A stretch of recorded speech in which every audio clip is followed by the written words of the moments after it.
اپنی طرف سے بات نہیں کر رہا. کتاب موجود ہے جس کا نام ہے ملاقات با امام زمان. جس بزرگ نے امام زمانہ سے ملاقات کی ہے اس کے انٹرویو چھپے ہیں ان کے. آغا حسن ابتہی نے لکھی ہے, اردو میں چھپ گئی ہے, اب ولی العصر ٹرسٹ نے چھاپی ہے, ملاقات با امام زمان. اس میں ایک عنوان ہے حضرت عباس کی مجلس میں امام زمانہ کی حاضری. میرا جی چاہتا ہے مجلس پڑھنے کو اور آپ کی حوصلہ افزائی کی وجہ سے. حضرت عباس کی مجلس میں امام زمانہ کی حاضری. آغا حسن ابتہی لکھتے ہیں کہ ایران کے ایک بزرگ مجتہد قافلہ لے کے حج پہ جا رہے تھے. صبح حج پہ جانا تھا. رات کو انہوں نے 2 رکعت نماز ہدیہ امام زمانہ سرکار بقیت اللہ پڑھی اور گزارش کی کہ مولا مجھے کوئی خاص ہدایت فرمائے حج کے بارے میں. تو ابھی وہ دعا مانگ رہا تھا کہ ایک نورانی کرسی لگی. سرکار آ کے بیٹھ گئے. اس نے قدم بوسی کی. حضور کہتے مبارک ہو, اللہ تجھے حج کی سعادت نصیب کر رہا ہے. سرکار کوئی ارشاد فرمائے, ہدایت کریں. سرکار کہتے ہیں باقی ارکان حج تو اسی طرح سے پورے کرو جیسے فقہ میں لکھے ہوئے ہیں. حضور آپ کوئی ہدایت فرمائے, کوئی خاص بات. سرکار کہتے ہیں اگر میری بات سنتے ہو, امام زمانہ فرماتے ہیں اگر میری بات سنتے ہو تو جب روز عرفہ میدان عرفات میں پہنچو, یوم عرفہ جب میدان عرفات میں پہنچو تو وہاں ایک منادی کرنا کہ جتنے شیعان حسین ہیں وہ سارے اکٹھے ہو جائیں اور وہاں ایک مجلس کرنا یوم عرفات میں, اور اعلان کرنا کوئی بیمار ہے وہ بھی آئے, کوئی مقروض ہے وہ بھی آئے, کوئی بے اولاد ہے وہ بھی آئے, کوئی معذور ہے وہ بھی آئے اس مجلس میں.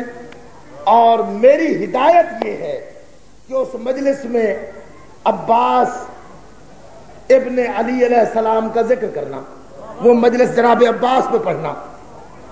ہاتھ جوڑ کے مجتہد کہتا مولا کوئی خاص بات. ہائے ہائے.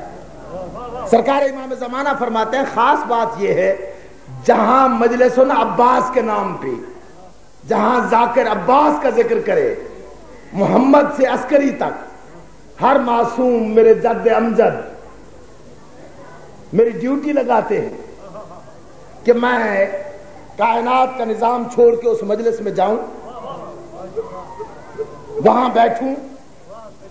جب ذاکر عباس کے فضائل پڑھے, جو مومن یا مومنہ خوش ہو رہے ہوں عباس کے ذکر پہ, اور جب مصائب پڑھے چیخے مار کے رو رہے ہوں, میں امام زمانہ ہوں, میں اپنی دائیں ہتھیلی پہ انگشت شہادت کے ساتھ اس مومن یا مومنہ کے دل کی آرزو لکھ کے نیچے اپنے دستخط کر کے اپنے ماتحت ملائکہ کو بلا کے کہتا ہوں کہ یہ عباس کا ذکر سن کے خوش ہو رہا ہے یا عباس کا تذکرہ سن کے رو رہا ہے, اس کی جو دلی مراد ہے مجلس سے اٹھنے سے پہلے پوری کر دو. اس لیے چونکہ صادق الوعد امام کا حکم ہے, وہ صدارت فرما رہے ہیں, میں آقا کی خدمت میں دست بستہ گزارش کرتا ہوں کہ مولا آپ کے فرمان کے مطابق میں جناب عباس کا ذکر شروع کر رہا ہوں. مومنین بھی بیٹھے ہوئے ہیں, مومنات بھی بیٹھی ہوئی ہیں, ہر ایک کے دل کی آرزو ہے. اب میں عباس کا تذکرہ کرتا ہوں. سرکار ان میں سے جو بھی عباس کے ذکر پہ خوش ہوتا جائے, آپ صادق الوعد ہیں, ان کی دعائیں پوری کرتے جائیں. کوئی بیمار ہوگا, کوئی محتاج ہوگا, کوئی مقروض ہوگا, کوئی بے اولاد ہوگا. آؤ آج معجزے کی مجلس پڑھتے ہیں.